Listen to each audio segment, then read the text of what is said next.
Chers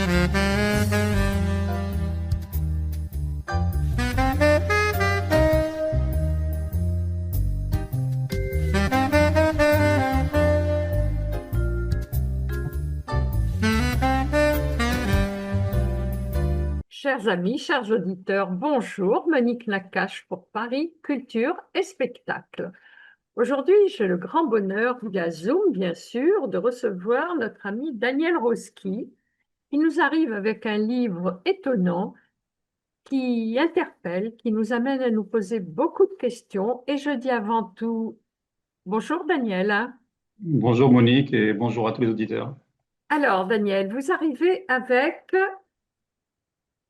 vous l'avez peut-être aussi à côté de vous, le montage, la photo sera moins Oui. brouillée, voilà, dans le montage, aux portes de Jérusalem, que vous avez publié chez notre ami Lishma, donc et aussi Azoulay.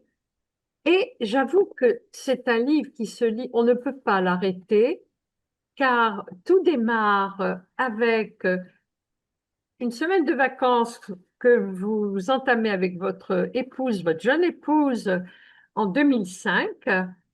Et on fait un panégyrique, on arrive à la situation actuelle en Israël. On a presque envie de commencer par la fin du livre, car les questions sont vraiment très, très importantes. Alors, avant tout, je vais vous dire, on est à Pessah 2005. Macara, Daniel. Eh bien, dans ce Pessar 2005, et un couple et avec un homme qui vient d'un milieu traditionnel, un chirurgien dentiste qui fréquente le quartier latin, qui fréquente les milieux étudiants, qui vient de finir son diplôme, et une femme qui vient d'un milieu plutôt ultra-orthodoxe. Dans le livre, on parle d'un endroit qui s'appelle Armentières-en-Brie, qui se situe à 1 heure de Paris. Et ce couple va en vacances. En général, les gens sont habitués aller dans des beaux hôtels à Pessah, en Grèce, au Maroc. Puis là, ils arrivent dans un moshav, dans le Golan, avec des chambres tout à fait, avec un confort tout à fait sommaire. Mais ils auront l'occasion pendant tout ce séjour de faire des très belles rencontres avec certains rabbins et aussi visiter un certain nombre de sites qui va éveiller en eux un certain désir et un certain nombre de questions. Et alors, ce qui est très intéressant, c'est qu'on vous voit évoluer. Vous êtes, grosso modo, je dirais, 6 personnages importants, mais avec des desiderata différents, déjà des arrivées différentes, des milieux différents, comme vous venez de le signaler, des niveaux de pratiques religieuses différentes, et vous êtes autour d'un rave, le rave Israël, qui est un très fin psychologue et qui sait répondre à la hauteur de chaque demande.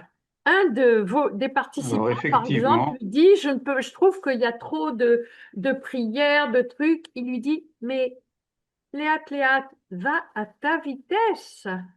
On t'a pas demandé de lire le Tanakh en une nuit, grosso modo. Et j'ai trouvé que les réponses mhm, étaient vraiment particulièrement adéquates. Alors, effectivement, et quand quelqu'un, oui, oui, oui, allez-y, allez-y, allez-y. c'est vous que je veux entendre, hein. Effectivement, en fait, si quelqu'un progresse, eh bien, il faut aller à son rythme pour faire ça avec joie. Parce que si la progression n'entraîne pas une joie qui accompagne cette progression, alors, eh bien, il n'y a aucun intérêt, puisqu'il faut savoir que la tristesse entraîne l'impureté. Donc maintenant, ce rave-là, il va essayer de parler d'un certain nombre de sujets dont les francophones ou les Français qui habitent encore en France n'ont pas souvent l'habitude d'entendre, notamment quel est le lien, quel est leur lien avec la terre d'Israël. Pour un couple qui arrive, pour lui, la terre d'Israël, bon, c'est on va en vacances de temps en temps, on va à Tel Aviv, on va à Jérusalem, on fait une visite au Kotel, on rentre à Paris et puis tout va bien. Et puis là, ils entendent d'autres notions.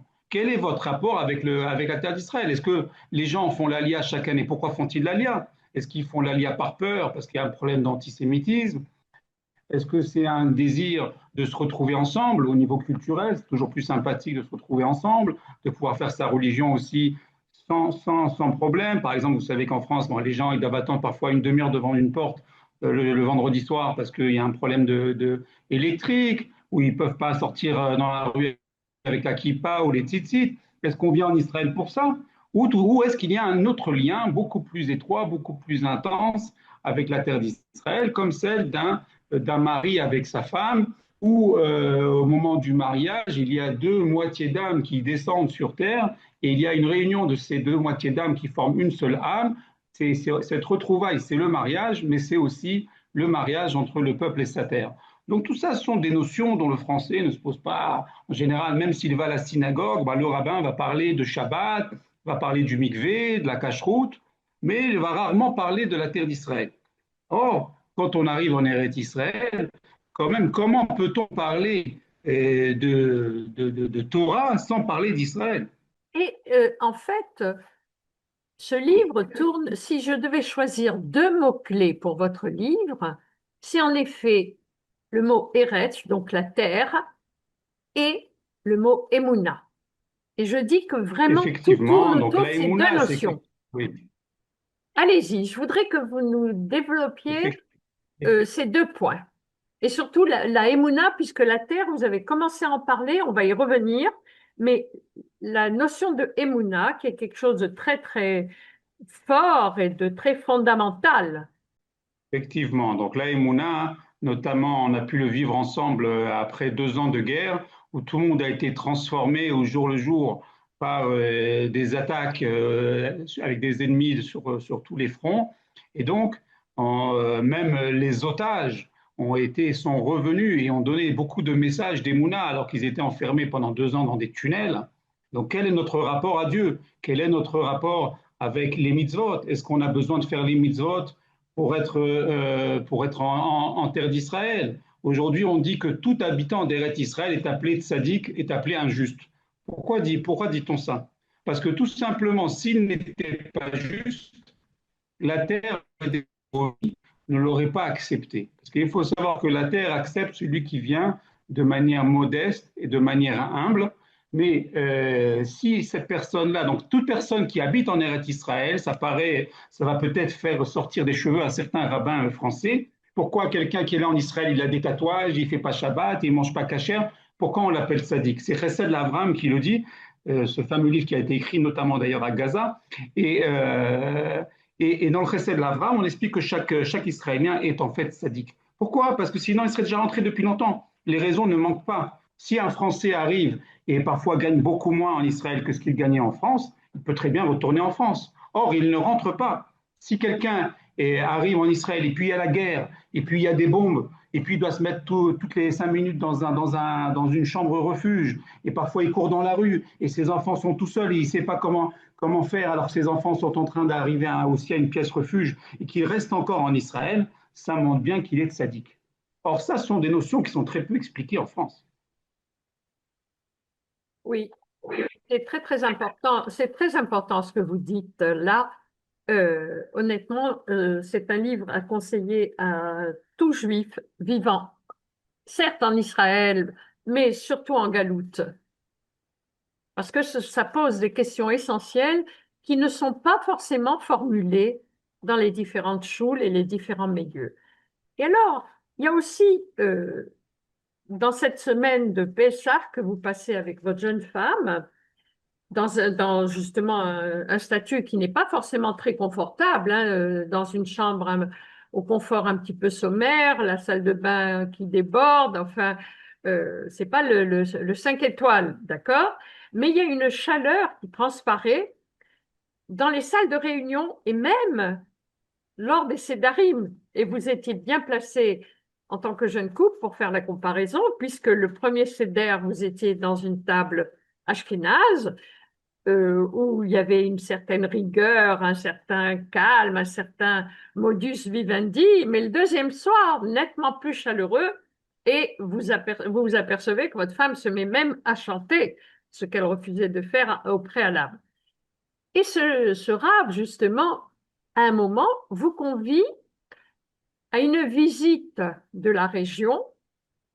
Et c'est très, très important parce que on voit donc un groupe de francophones qui découvrent une région qu'ils ne connaissaient pas forcément, avec toute la richesse comporte cette région. Et il vous dit, je voulais vous faire découvrir des coins loin de Nathania. Israël, Eretz Israël, ça n'est pas que Nathania.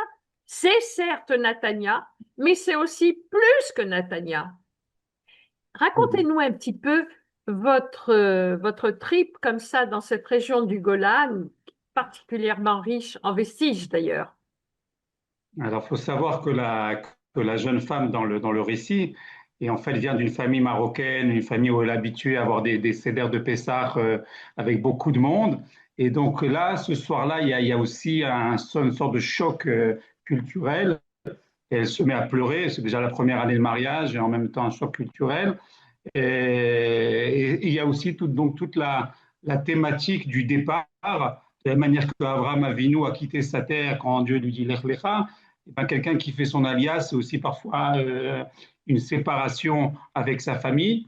Et donc, cette problématique qui est aussi traitée dans le livre. Mais d'un autre côté, aujourd'hui, en 5 heures d'avion, on peut faire un Paris-Tel Aviv, jusqu'à ce que, et d'ailleurs, certains font d'ailleurs là, ce qu'on appelle l'Alia Boeing, alors qu'on met aussi ça en comparaison avec l'époque notamment du temple, où quand les gens sont venus construire le temple de Babel, il fallait mettre 5 mois à pied de Babel pour arriver à Jérusalem.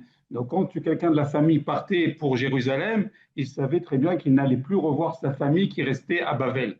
Donc de toujours un peu remettre en perspective les éléments. Maintenant, par rapport à votre question concernant le pays, eh bien, c'est vrai que quand on va visiter un certain nombre de sites, par exemple le lac du Kinneret de Tibériade, eh bien, tout de suite, vous allez voir le lac de Tibériade.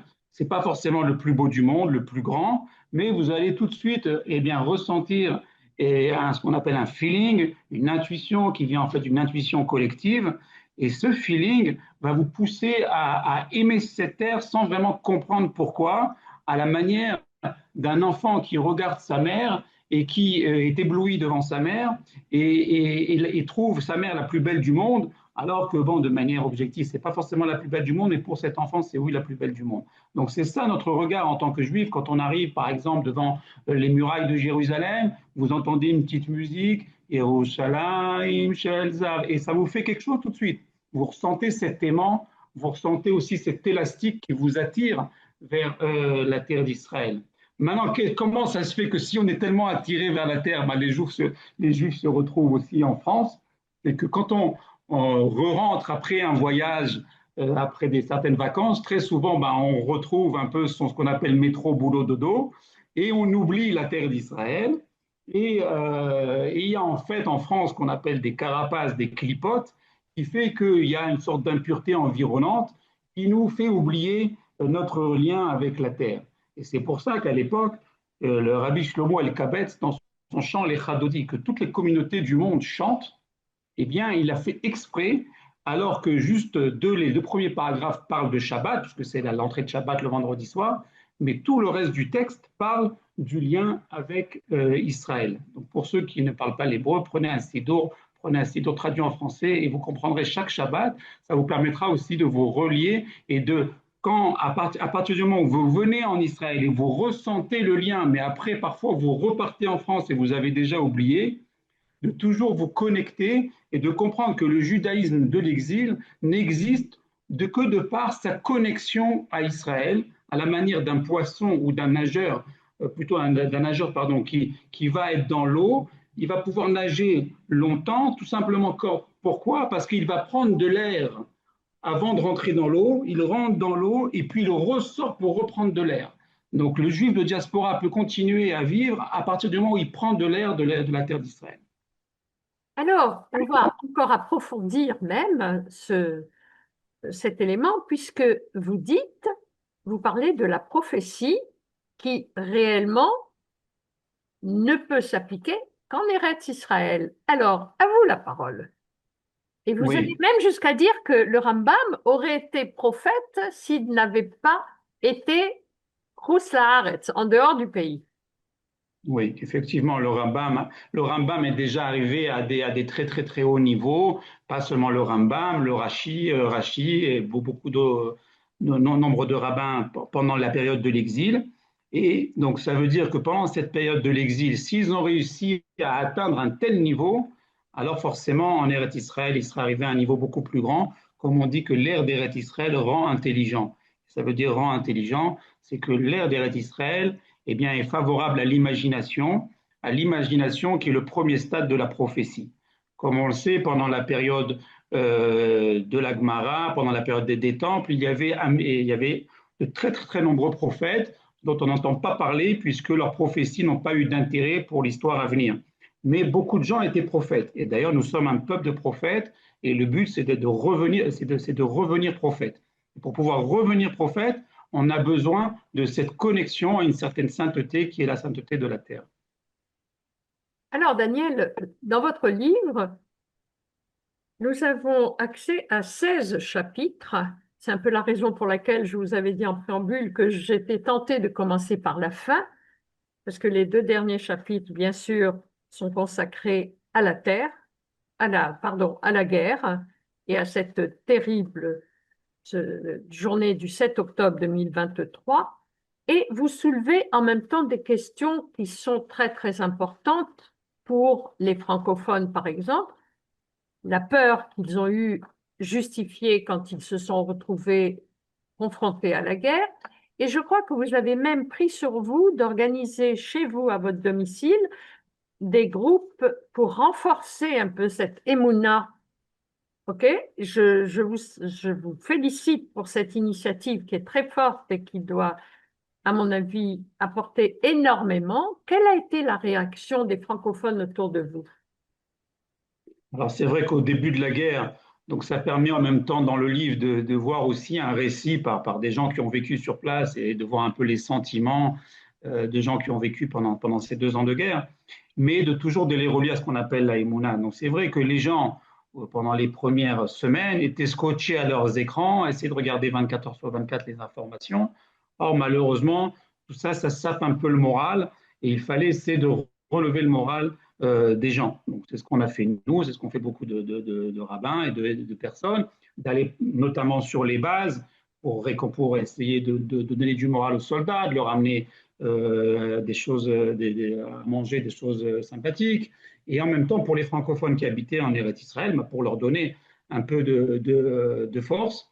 Et ben finalement, cette guerre, comme on dit que la guerre vient, donc en hébreu, donc le mot milchama vient du mot al-khama, Al-Hama, qui veut dire soudure, et bien finalement, la guerre, à contrario de ce qu'on peut dire dans les médias, a finalement entraîné beaucoup de fusion entre les différentes parties de la société, okay, que ce soit des gens ultra-orthodoxes, laïcs, sionistes, et tout le monde est parti vers une même cause pour aider au maximum, chacun dans son domaine. Des gens qui se retrouvaient aux États-Unis pour leur travail ont arrêté leur travail et sont venus combattre et, pour Israël. C'est ce qu'on appelle Ahavat Israël. Ahavat Israël, c'est pas juste comme on pensait en France quand on nous disait à l'école, tu nous donnes un bonbon pour ton copain.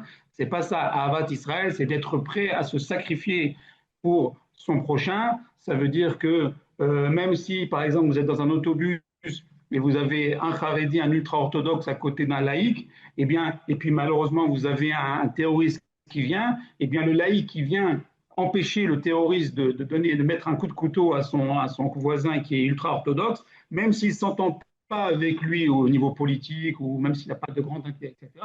Tout d'un coup, là, il y a une sorte d'amour qui est extraordinaire, qui n'existe dans aucun pays.